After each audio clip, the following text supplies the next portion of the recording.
मैं माँ हूँ, धरती माँ। मैंने अपने जीवन में बहुत युग देखे हैं। सतयुग से द्वापर, द्वापर से त्रेता और फिर कलयुग।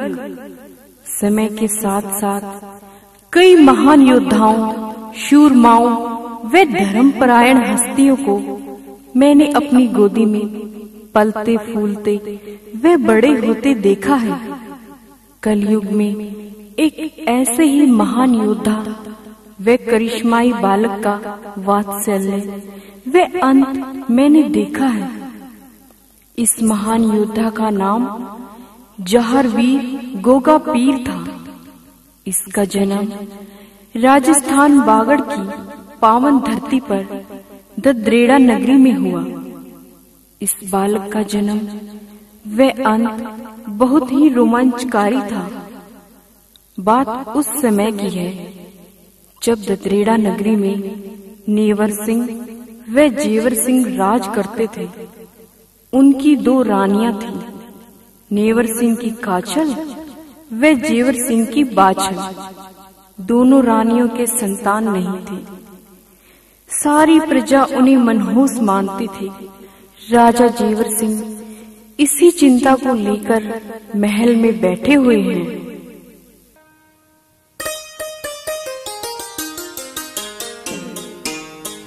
स्वामी, स्वामी, स्वामी, क्या बात है? क्या हुआ महारानी बाछल? स्वामी, आप किस चिंता में डूबे हैं? मेरे आने तक का भी एहसास नहीं आपको? रानी बाछल, आप इस चिंता व दर्द को अच्छी तरह जानती हो। हमारा संतानहीन होना हमारी सबसे बड़ी चिंता है। आज हमारी प्रजा ऐसो आराम से जीवन व्यतीत कर रही है। हमने प्रजा के दुख को अपना दुख समझा है, लेकिन संतान नहीं होने की वजह से हम मनहूस माने जाते हैं। नहीं महाराज, नहीं, ऐसी बात नहीं है महाराज। आज भी आपकी प्रजा आपको उतना ही प्यार करती है। बस रानी बाछल, हम हकीकत से अच्छी तरह वाकिफ हैं। हम जिस बाग से गुजरते हैं वो बाग सूख जाते हैं। जिस बावड़ी व कुएं से हम जल पीते हैं, लोग उसमें पानी पीना छोड़ देते हैं। हम इस नगरी के सबसे मनहूस व्यक्ति हैं महारानी, सबसे मनहूस। भला ऐसी स्थिति में कैसे महल से बाहर निकले, कैसे महारानी? आप चिंता ना करें महाराज। अगर भगवान कष्ट देता है तो उसका निवारण भी करता है। मैंने ज्योतिषी जी को बुलवाया है, शायद वही इसका निवारण करे और कोई उपाय बताए। महाराज की जय हो, महारानी की जय हो। पंडित जी प्रणाम। प्रणाम पंडित जी। प्रणाम महारानी, प्रणाम महाराज। कहिए महारानी, ऐसी कौन सी घड़ी आ गई जो मुझे अतिथि घर राजमहल में बुलाया गया? पंडित जी, आपसे क्या छुपा है? आप तो सब जानते हैं, हमारे कोई संतान नहीं है। सारी प्रजा हमें मनहूस मानती है। हाँ पंडित जी, मैं बांझ होने से अच्छा मर जाना पसंद करूंगी पंडित जी। महारानी, आप संयम रखें। ज्योतिष में सब कुछ साफ साफ लिखा होता है। आपका कोई न कोई उपाय जरूर होगा। पंडित जी, देखिए ज्योतिष क्या कहता है। हमारे ग्रह कुंडली क्या कहती है। देखिए पंडित जी, देखिए।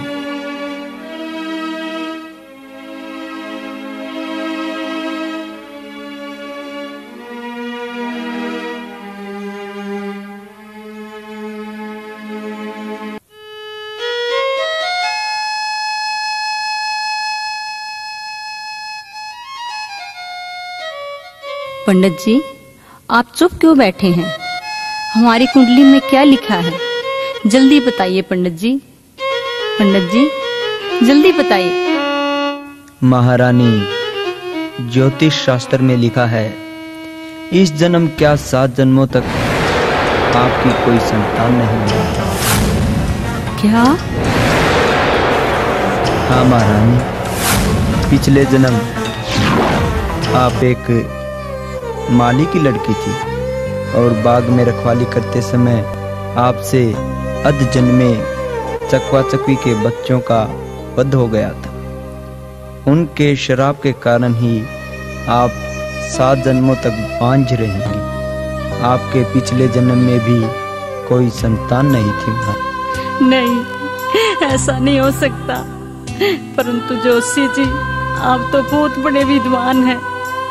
कृपा करके बताएं कि मुझे क्या करना होगा जिससे मुझे पुत्र प्राप्ति हो और मैं इस कलंक से मुक्ति पा सकूं। महारानी, विधि के विधान को कोई नहीं बदल सकता। फिर भी आशा की एक किरण बाकी है और वो है महागुरु गोरखनाथ जी। क्या? गुरु गोरखनाथ जी? हाँ महारानी, अगर आप अपनी भक्ति से गुरु गोरखनाथ जी को प्रसन्न कर सकती हैं तो वो आपको श्राप मुक्त कर सकते हैं। जो आप पर बांझपन का कलंक लगा है वो उसे मिटा सकते हैं और इस पूरी सृष्टि में गुरु गोरखनाथ जी ही ऐसे हैं जो विधि के विधान को बदल सकते हैं। अतः महारानी, आप गुरु गोरखनाथ जी की भक्ति में लीन हो जाइए, वो आप पर कृपा जरूर करेंगे। अब मैं आज्ञा चाहता हूँ। प्रणाम जोशी जी।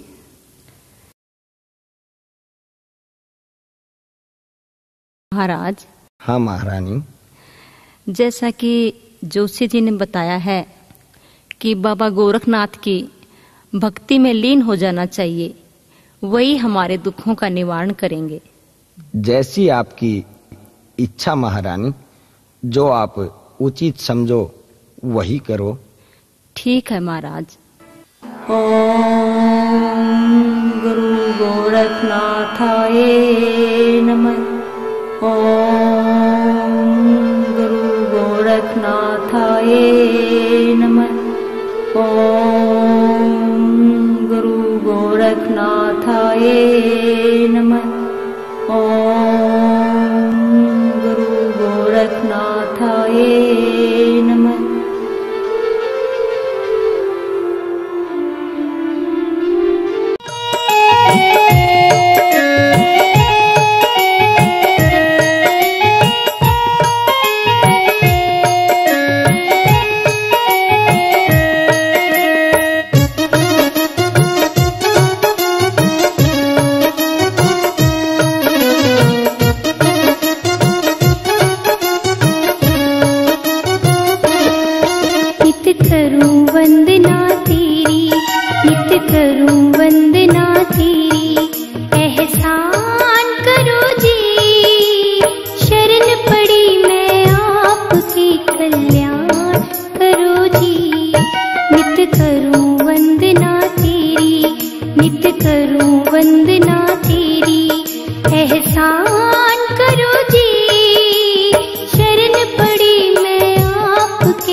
ध्यान करो जी, शरण पड़ी मैं आपके कल्याण करो जी, नित करूं वंदना तेरी।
हे सुरतीनाथ, ये कौन स्त्री है जो हमारी भक्ति में लीन है और हमारे नाम का जाप कर रही है? इस स्त्री ने हमारी तपस्या को भंग कर दिया है।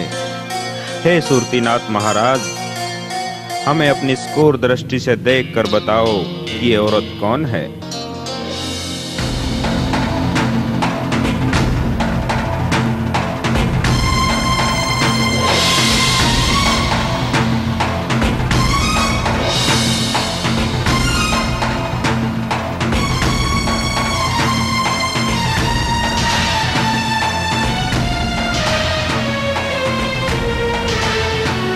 हे गुरु गोरखनाथ, ये ददरेड़ा नगरी के राजा जेवर सिंह की रानी बाछल है, जो पिछले 12 वर्षों से आपकी घोर तपस्या कर रही है। हे सुरतीनाथ जी, महाराज औगढ़नाथ जी, ददरेड़ा नगरी चलने की तैयारी करो, हमें अभी प्रस्थान करना होगा। परंतु महाराज। परंतु क्या औगढ़नाथ जी, रानी बाछल हमारी इतनी घोर तपस्या कर रही है, अगर हम वहां नहीं गए तो वह अपने प्राण भी त्याग सकती है। इस सृष्टि में जब भी किसी भगत ने मेरी इतनी घोर तपस्या की है, मैं खुद उनके पास चलकर गया हूँ। अतः हे सुरतीनाथ जी, ददरेड़ा नगरी प्रस्थान करो।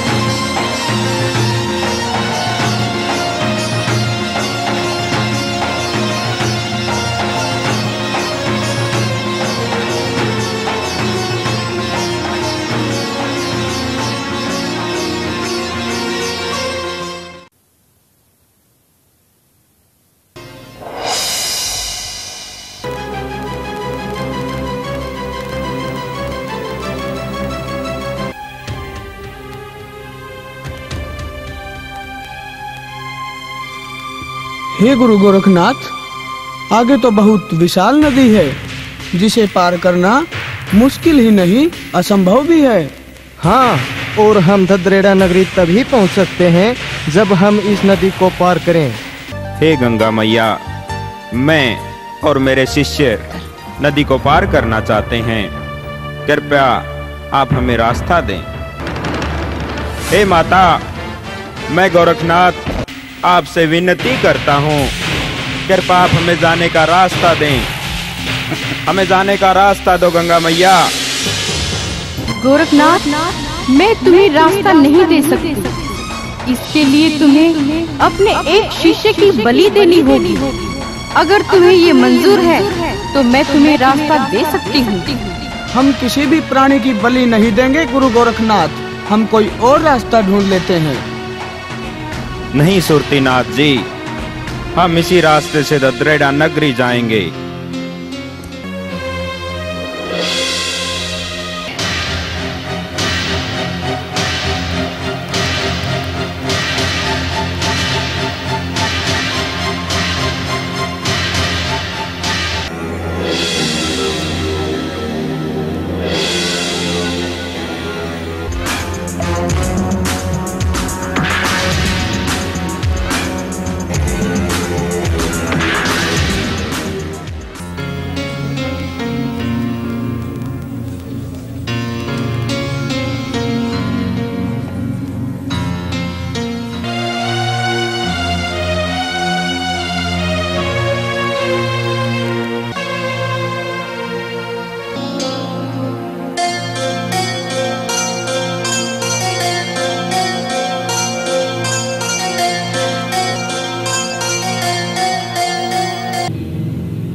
ये क्या कर रही हो गोरखनाथ? मुझे अपने कमंडल में भरकर कहाँ ले जा रही हो? मेरे सूख जाने से सारी सृष्टि में तबाही हो जाएगी। न जाने कितने जीव जंतु जो मेरे अंदर विराजमान हैं, वे बेचारे सभी मारे जाएंगे। तुम्हें इनकी जान लेने का कोई अधिकार नहीं है। जान लेने का आपको भी कोई अधिकार नहीं है माता। मैंने अपने शिष्यों की रक्षा के लिए, वह रास्ता पार करने के लिए ऐसा किया है, क्योंकि मेरे शिष्यों की रक्षा करना मेरा दायित्व है। तो ठीक है गोरखनाथ, मुझे अपने कमंडल से मुक्त करो और मैं तुम्हें ये 2 फल देती हूँ।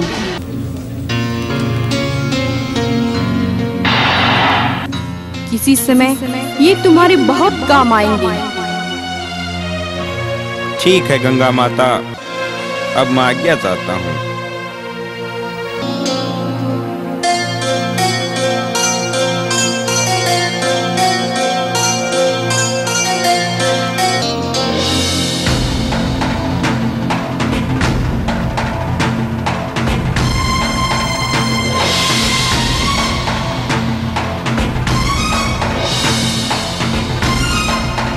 मैं माँ हूँ, धरती माँ। जिस प्रकार गुरु गोरखनाथ ने क्रोध में भरकर गंगा को अपने कमंडल में डाल लिया था, इस बात पर एक समय के लिए मैं भी हैरान रह गई थी। लेकिन विधि का विधान यही कहता है, क्योंकि यही फल जो गोरखनाथ को गंगा मैया ने दिए थे, आगे जाकर गोरखनाथ ने रानी काचल को दिए, जिससे उन्हें 2 पुत्रों की प्राप्ति हुई। अब गोरखनाथ ददरेड़ा नगरी पहुंच जाते हैं। यह खबर आग की तरह पूरी नगरी में फैल जाती है।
महारानी की जय हो, महारानी की जय हो।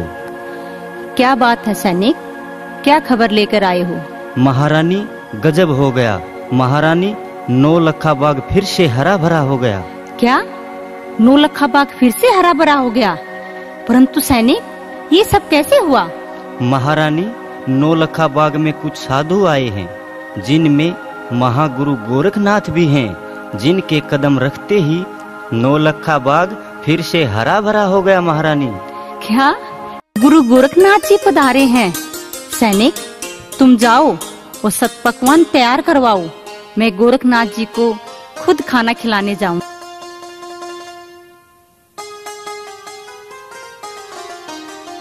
हे गुरु गोरखनाथ, आज मेरी तपस्या सफल हो गई। जो मेरी 12 वर्षों की भक्ति का फल आप स्वयं देने के लिए पधारे हैं।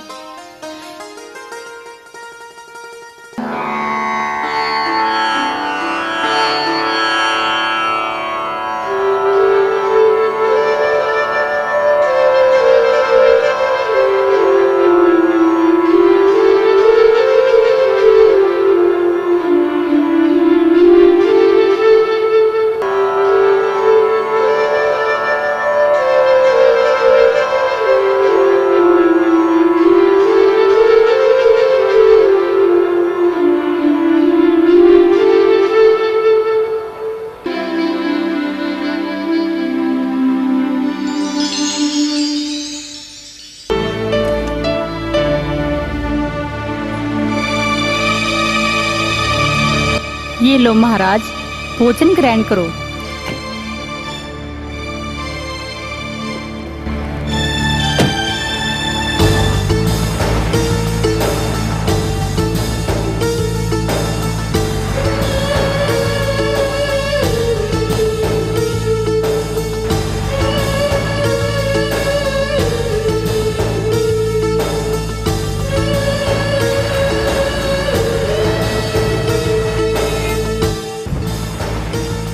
माई, लड्डू तो बड़े स्वादिष्ट हैं।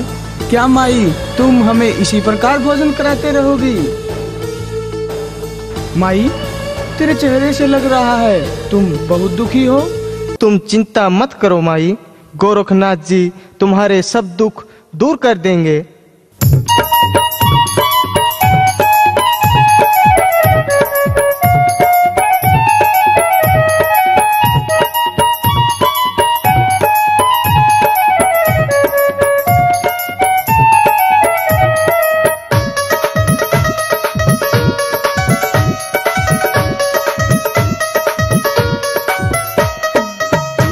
हे गोरखनाथ जी करो करामात जी।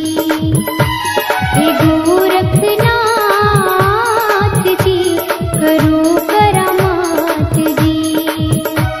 हे गोरखनाथ जी करो करामात जी। हे गोरखनाथ जी करो करामात जी।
हे माता, तुम कौन हो जो इतने दिनों से हमारी इतनी सेवा कर रही हो?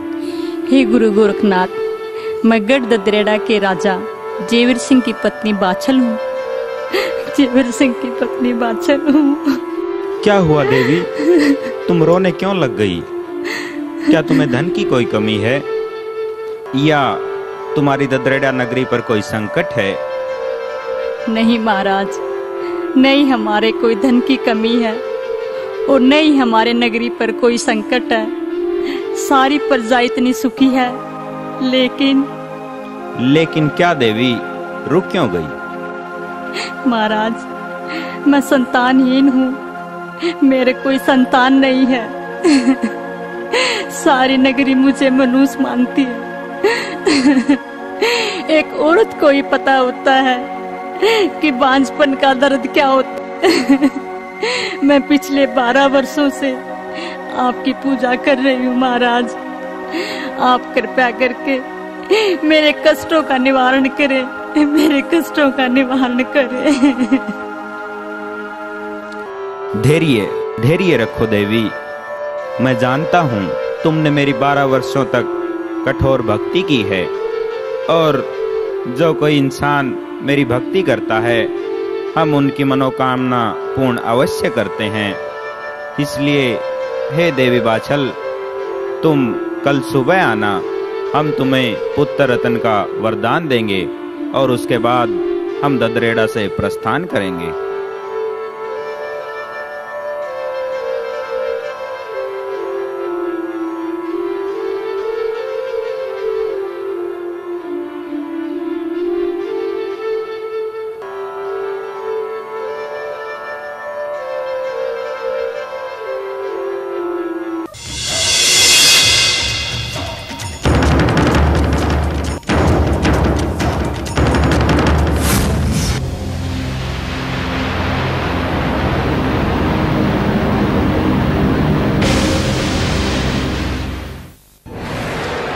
भाभी काचल, इतनी खुशी से क्यों झूम रही हो? आज तुम इतनी खुश क्यों हो?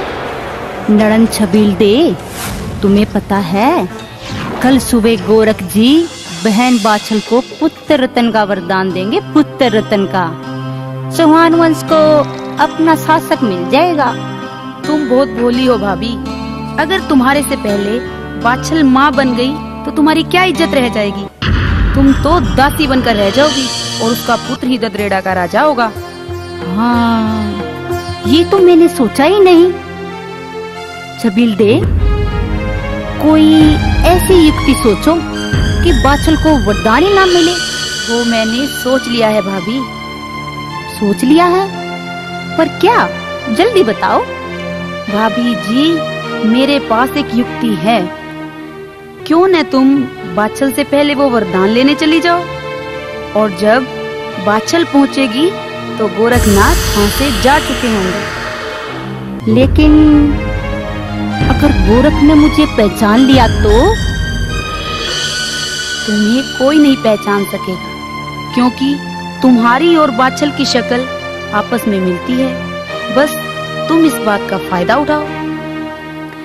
ठीक है ननन जी, मैं कल सुबह ही बाछल से पहले जाकर के वरदान ले लूंगी और बाछल बांझ की बांझ रह जाएगी।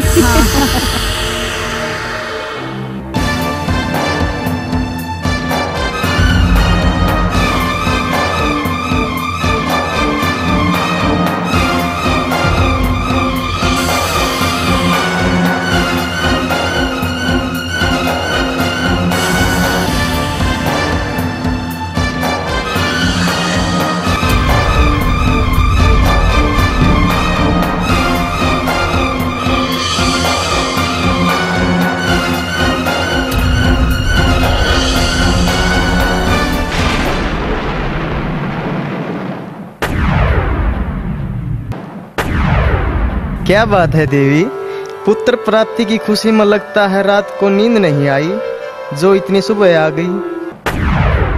हे देवी, हम तुम्हारी भक्ति से बहुत प्रसन्न हुए।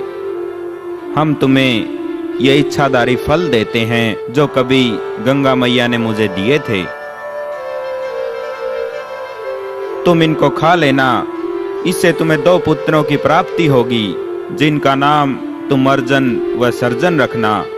ये बालक बहुत ही महान होंगे, इतिहास में इनका महत्वपूर्ण स्थान होगा।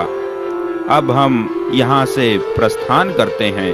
जय हो महाराज की, जय हो बाबा गुरु गोरखनाथ की।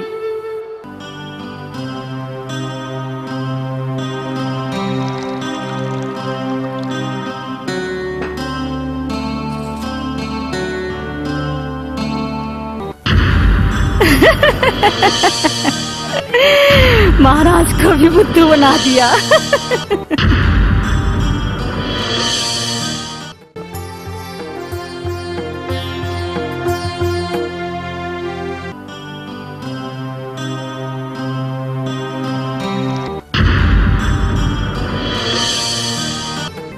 महाराज, महाराज, हे गुरु गोरखनाथ, हमें छोड़कर कहाँ चले गए?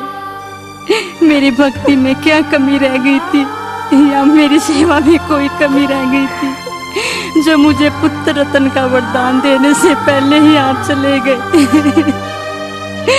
क्या मुझे अभागन पर ये बांझ का साया हमेशा रहेगा?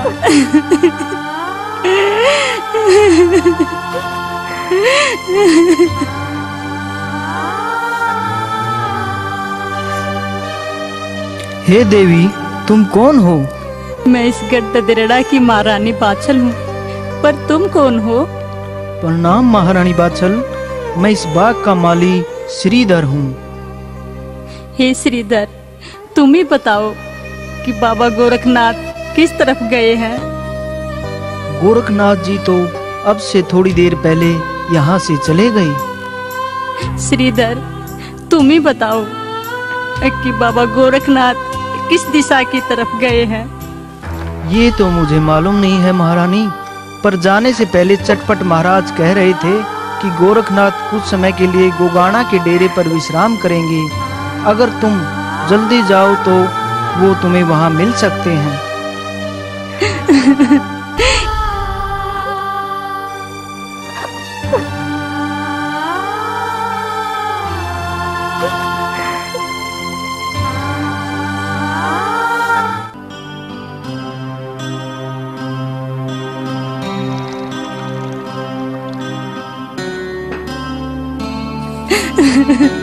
हे गुरु गोरखनाथ, मुझसे क्या गलती हो गई जो आप मुझे बिना वरदान दिए चले आए? मैंने आपकी 12 साल तक तपस्या की है, मैंने आपकी 12 साल तक भक्ति की है। हे महाराज, मुझ दुखिया पे रहम करो, मुझ दुखिया पे रहम करो। ये तुम क्या कह रही हो देवी?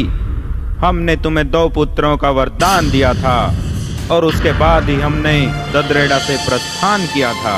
नहीं महाराज, नहीं, मैंने कोई वरदान नहीं लिया, मैं सच कह रही हूँ महाराज। क्या कहती हो माई? गोरखनाथ जी ने हमारे सामने 2 पुत्रों का वरदान दिया था, तुम झूठ बोल रही हो। नहीं महाराज, मेरा विश्वास करो, मैं सत्य बोल रही हूँ, मैं कोई झूठ नहीं बोल रही हूँ। मैंने आपसे कोई वरदान प्राप्त नहीं किया महाराज, मैं सत्य बोल रही हूँ। ठीक है रानी बाछल। हे महाराज सुरतीनाथ, तुम अपनी सुरती लगाकर देखो कि जो स्त्री मुझसे वरदान लेकर गई थी वो कौन थी। अगर वो रानी बाछल हुई तो हम इसे इसी समय भस्म कर देंगे।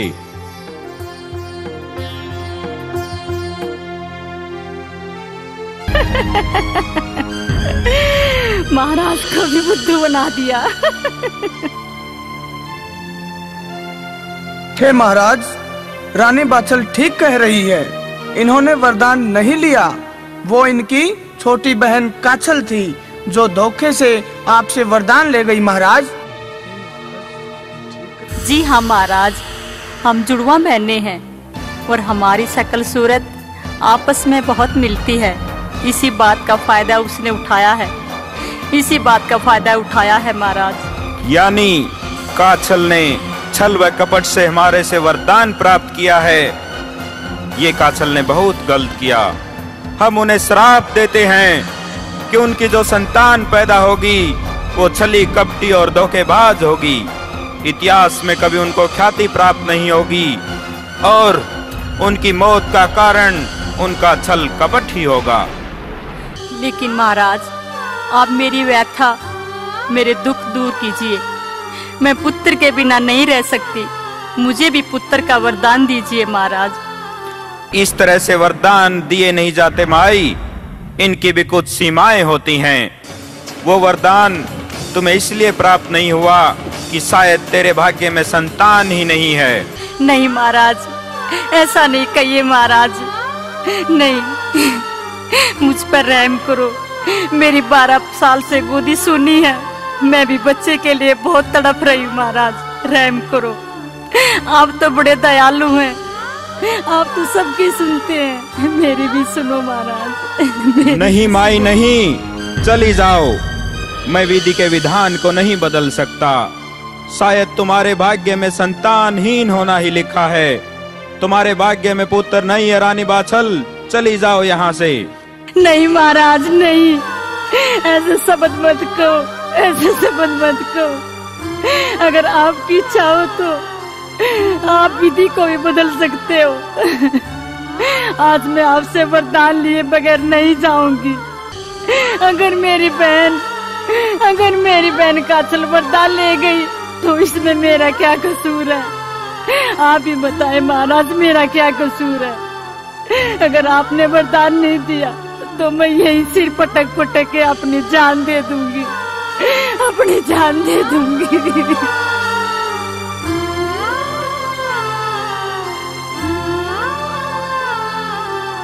हे गुरु गोरखनाथ, औरत की संतान के प्रति बहुत तड़प होती है और वही तड़प रानी बाछल के मन में भी है महाराज। अगर आज आपने रानी बाछल को वरदान नहीं दिया तो ये सर पटक पटक के अपनी जान यहीं पे दे देगी गुरुदेव, और इस बात के लिए इतिहास हमें कभी माफ नहीं करेगा गुरुदेव। तो ठीक है देवी, अगर भगवान की यही इच्छा है तो तुम्हें पुत्र जरूर प्राप्त होगा। परमपिता परमात्मा पर विश्वास रखो। मैं तुम्हारे लिए पुत्र की भगवान से प्रार्थना करूंगा। वो सबकी सुनते हैं, तुम्हारी फरियाद भी सुनेंगे। इसके लिए हे माई, तुम्हें 3 दिन तक मेरा इंतजार करना होगा, उसके बाद मैं वापस आऊंगा। हे बाबा गोरखनाथ, मैं 3 दिन तो क्या 7 जन्मों तक आपका इंतजार करूंगी।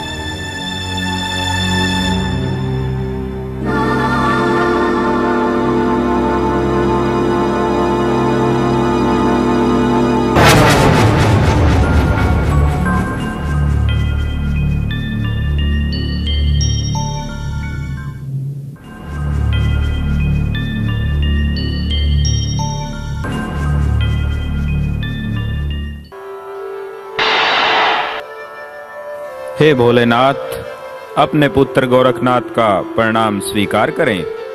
तुम्हारी सदा जय हो गोरखनाथ। कहो, किस विषय को लेकर हमारे सामने उपस्थित हुए हो? हे भोलेनाथ, आप तो तीनों लोकों के ज्ञाता हैं, आपसे क्या छिपा है? मैं बहुत दुविधा में हूँ भोलेनाथ। कैसी दुविधा गोरखनाथ?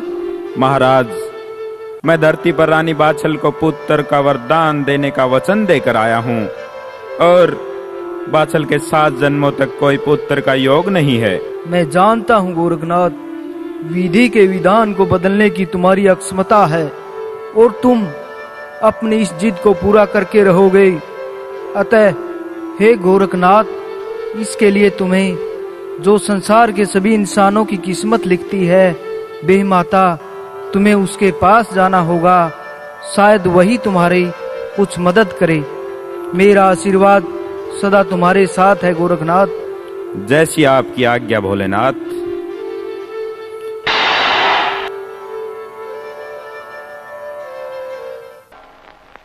हे बे माता, गोरखनाथ का प्रणाम स्वीकार करें।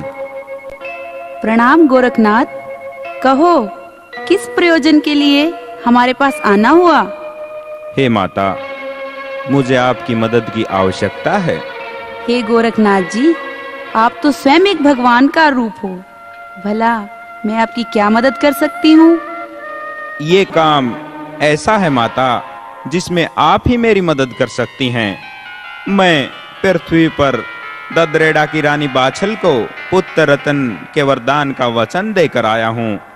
अतः हे माता, आप तो सभी व्यक्ति इंसानों के अच्छे बुरे कर्म लिखती हैं, तो कृपया रानी बाछल की किस्मत में भी संतान लिखें। नहीं गोरखनाथ जी, बाछल की किस्मत में इस जन्म क्या 7 जन्मों तक संतान नहीं होगी। ये इसके पिछले जन्म का श्राप है। मैं आपकी इस विषय में कोई मदद नहीं कर सकती। लेकिन माता, मैं रानी बाछल को वचन देकर आया हूँ। अगर उसको मैं पुत्र प्राप्ति का वरदान नहीं दे सका तो मैं वचन से झूठा पड़ जाऊंगा। इसका कोई तो उपाय होगा माता। हाँ, इसका एक उपाय है गोरखनाथ, जिसे तुम पूरा करने की क्षमता भी रखते हो। बताइए माता, मुझे क्या करना होगा? हे गोरखनाथ, इसके लिए तुम्हें पाताल लोक जाना होगा और जहाँ से तुम्हें बहुत ही शक्तिशाली वाशक नाग से गूगल प्राप्त करनी होगी। क्योंकि जब देवताओं और असुरों ने समुद्र मंथन किया था, तब समुद्र मंथन में से ये श्वास यानी गूगल प्राप्त हुई थी, जो कि बाद में वाशक नाग को सौंप दी गई। अगर तुम ये गूगल प्राप्त कर सको और बाछल इसका सेवन करे तो बहुत शक्तिशाली पुत्र की प्राप्ति होगी। ठीक है माता, मैं ये गूगल अवश्य प्राप्त करूंगा। इसके लिए चाहे मुझे कुछ भी करना पड़े। मैं माँ हूँ, धरती माँ। तो इस प्रकार गोरखनाथ जी वो गूगल प्राप्त करने के लिए पाताल लोक में वाशक नाग के पास जाते हैं। लेकिन वाशक नाग वो गूगल देने से इनकार कर देते हैं, जिस पर गोरखनाथ छल से वो गूगल पाताल लोक से लेकर भागते हैं। वाशक नाग उनका पीछा करता है। गोरखनाथ जांडी के पेड़ से सहायता मांगते हैं। जांडी गूगल को अपने अंदर छुपा लेती है। वाशक नाग गोरख के पास गूगल न पाकर वापस लौट जाता है। तब गोरखनाथ जांडी को ये वचन देते हैं कि आने वाले समय में तुम्हारी भी गोगा पीर से एक दिन पहले पूजा होगी। उधर रानी बाछल बेचारी भूखी प्यासी गोरखनाथ के आने का इंतजार कर रही है।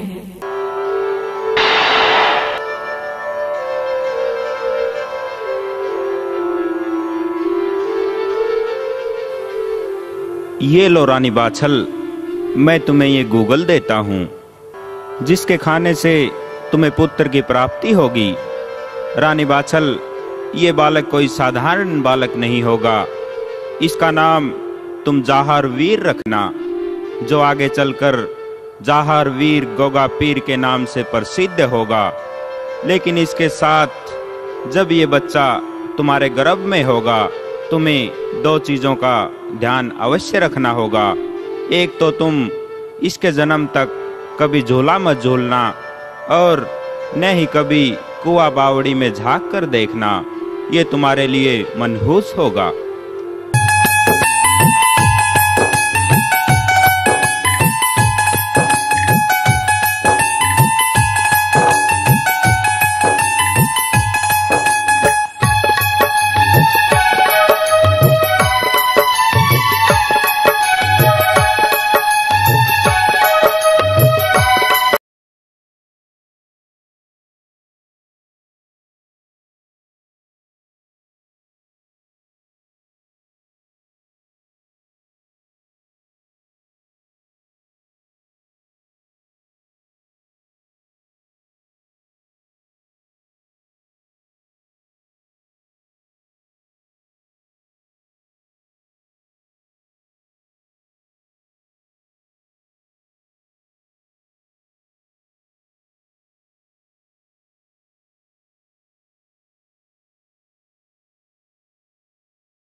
निकलेगा अब तो ये नया सवेरा, अब होगा दिल का दूर अंधेरा, निकलेगा अब तो ये नया सवेरा, पूनम सा चांद खिलेगा, ऐसा ये रत्न मिलेगा, पूनम सा चांद खिलेगा, ऐसा ये रत्न मिलेगा, ऐसा रत्न मिलेगा, तू हो जागी आज निहाल।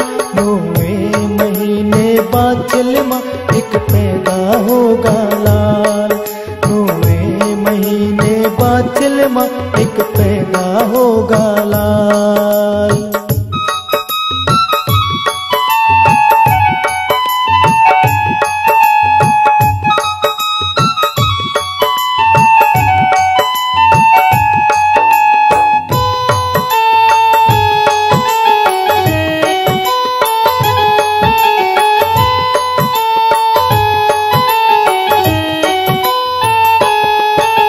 दिल की सच्ची सब जान गया मैं, सच्चाई क्या है पहचान गया मैं,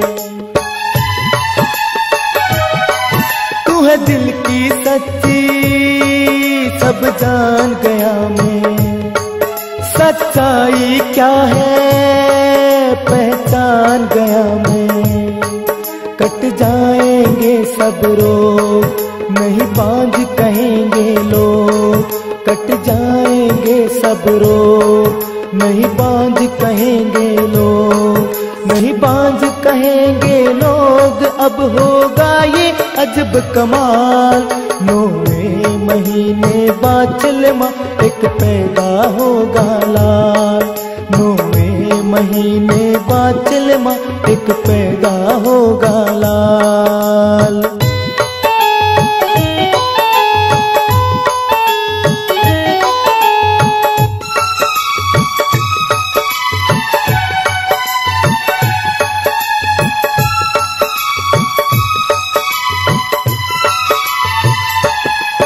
दुनिया में तेरा नाम करेगा लाल, तेरा ऐसे काम करेगा,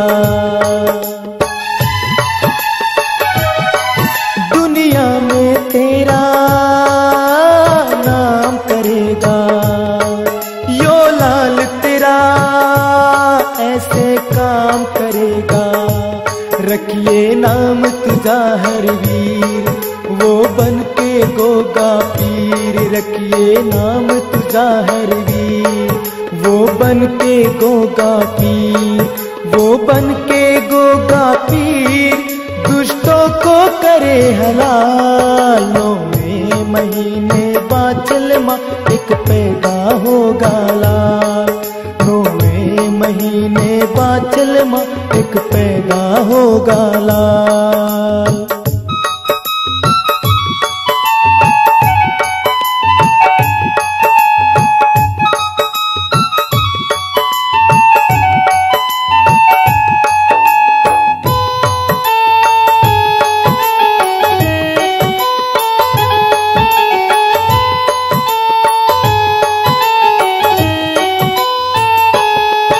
गोरख जी की माई सुन ले वाणी, जाहिर की होगी अमर कहानी,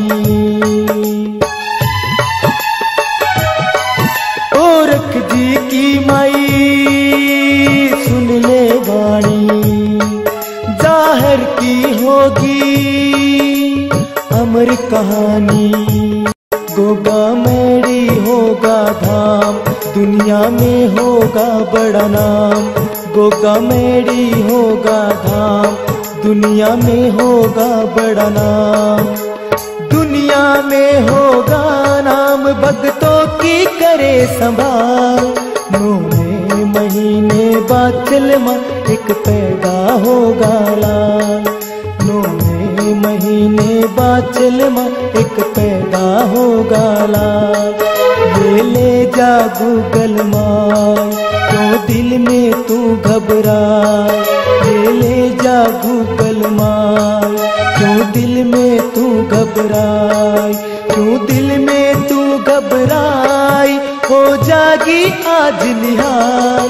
9वें महीने बाचल माँ एक पैदा होगा लाल, 9वें महीने बाचल माँ एक पैदा होगा लाल, 9वें महीने बाचल माँ एक पैदा होगा लाल।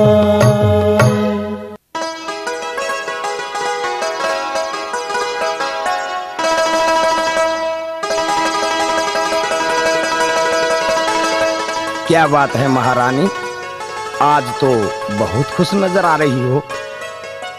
हाँ स्वामी, आज मैं बहुत खुश हूँ।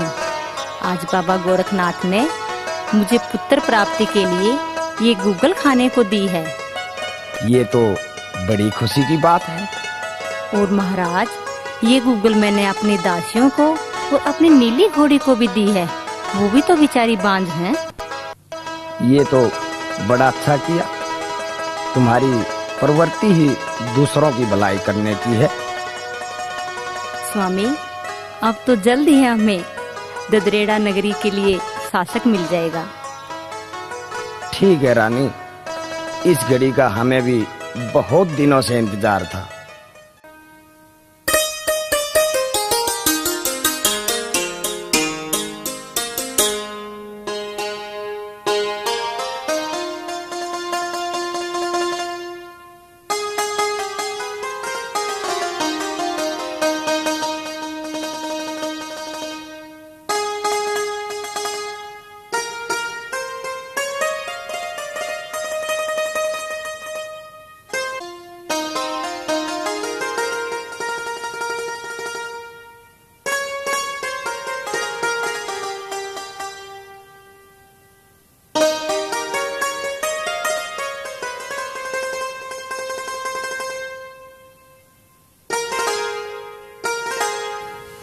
भाभी भाभी, क्या कर रही हो?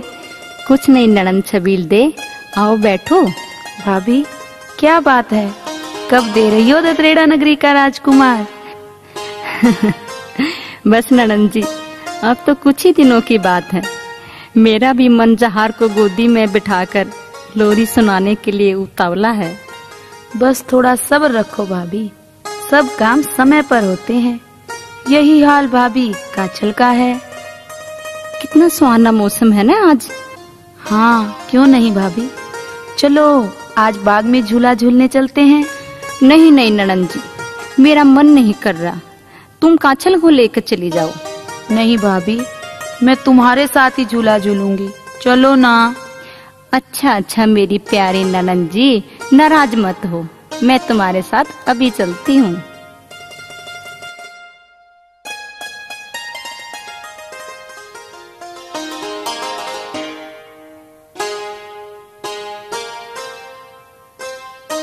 सच में भाभी, कितना अच्छा मौसम है। सचमुच ये सावन का महीना तो होता ही झूला झूलने के लिए है। अच्छा भाभी, बैठो झूले पर। नहीं मेरी प्यारी ननंद, पहले तुम झूलो। नहीं भाभी, पहले तुम बैठो। अच्छा अच्छा, तुम्हें जिद में कौन हरा सकता है, पहले मैं ही झूला झूल लेती हूँ।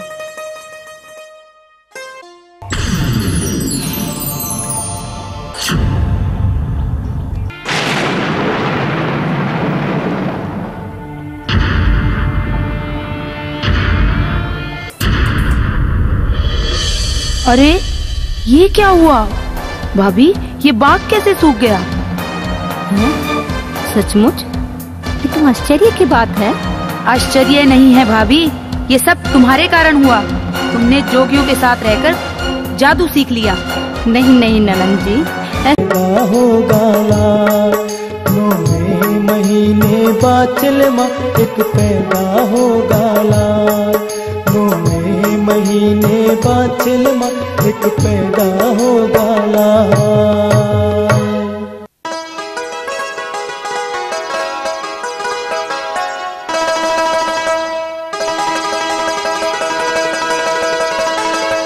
क्या बात है महारानी, आज तो बहुत खुश नजर आ रही हो। हाँ स्वामी, आज मैं बहुत खुश हूँ। आज बाबा गोरखनाथ ने मुझे पुत्र प्राप्ति के लिए ये गूगल खाने को दी है। ये तो बड़ी खुशी की बात है। और महाराज, ये गूगल मैंने अपनी दासियों को और अपनी नीली घोड़ी को भी दी है। वो भी तो बेचारी बांझ हैं। ये तो बड़ा अच्छा किया। तुम्हारी प्रवृत्ति ही दूसरों की भलाई करने की है। स्वामी, अब तो जल्द ही हमें ददरेड़ा नगरी के लिए शासक मिल जाएगा। ठीक है रानी, इस घड़ी का हमें भी बहुत दिनों से इंतजार था।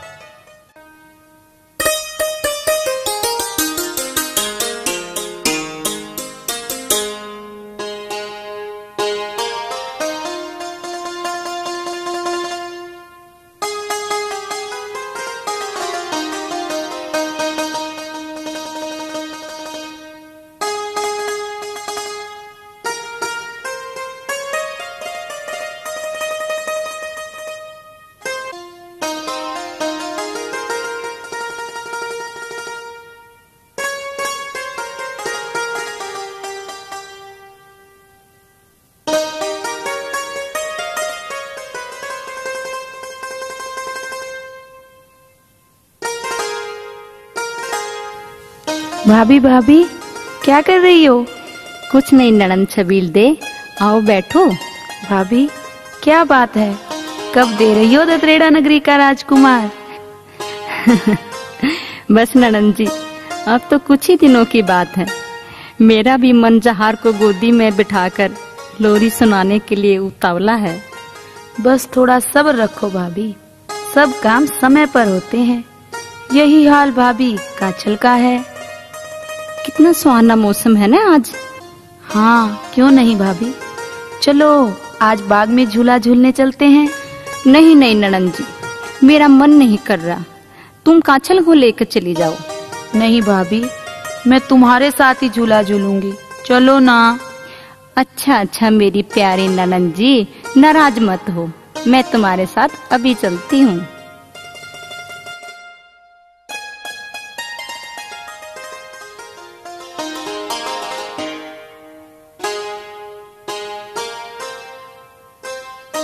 सच में भाभी, कितना अच्छा मौसम है। सचमुच ये सावन का महीना तो होता ही झूला झूलने के लिए है। अच्छा भाभी, बैठो झूले पर। नहीं मेरी प्यारी ननंद, पहले तुम झूलो। नहीं भाभी, पहले तुम बैठो। अच्छा अच्छा, तुम्हें जिद में कौन हरा सकता है। पहले मैं ही झूला झूल लेती हूँ।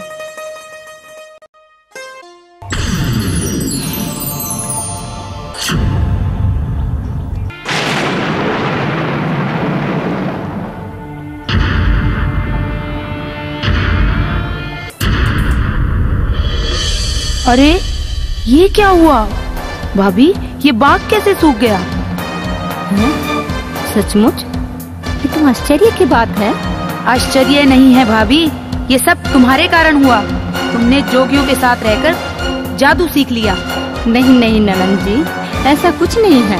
हाथ मत लगाओ मुझे, अब तुम्हारा मेरे साथ कोई रिश्ता नहीं है। नहीं नहीं ननंद जी, ऐसे कठोर शब्द तो ना कहो। मैं तुम्हारे लिए अभी कुएं से पानी लेके आती हूँ।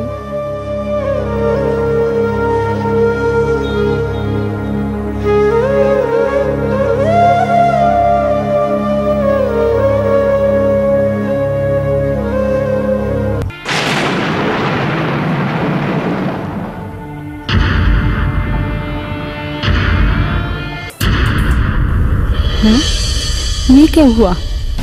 कुएं का पानी भी लाल हो गया। अब कहो कि ये भी अपने आप हुआ है?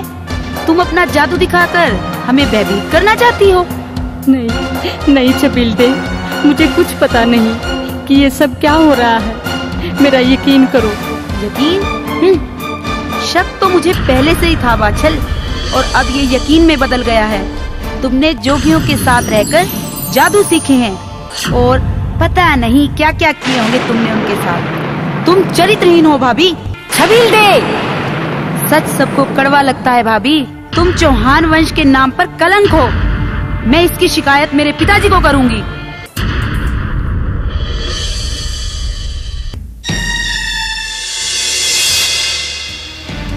पिताजी, अनर्थ हो गया पिताजी।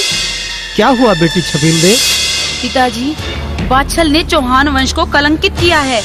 वो जादू टोने सीख गई है पिताजी, और जो उसके पेट में बच्चा पल रहा है वो हमारा खून नहीं है। उसने जोगियों के पास रहकर पता नहीं क्या क्या किया है पिताजी। सैनिक, रानी बाछल को हमारे सामने प्रस्तुत करो।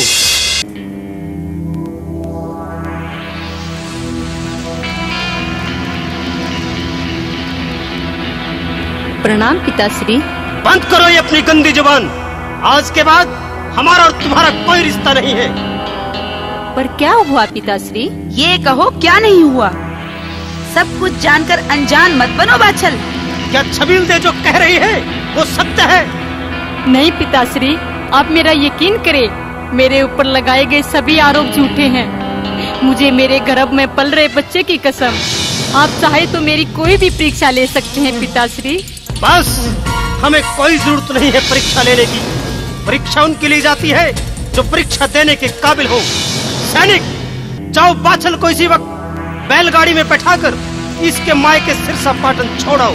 नहीं पिताश्री, ऐसा ना कहो पिताश्री, ऐसा ना कहो। हुक्म की तामील हो। पिताजी।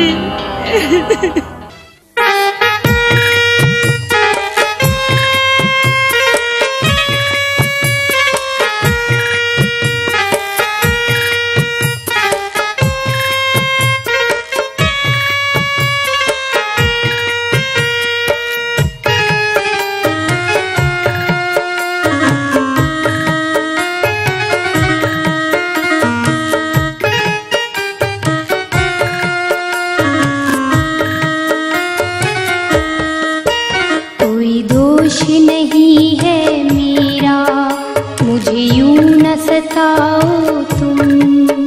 मैं हूँ पतिव्रता नारी, मत दोष लगाओ तुम।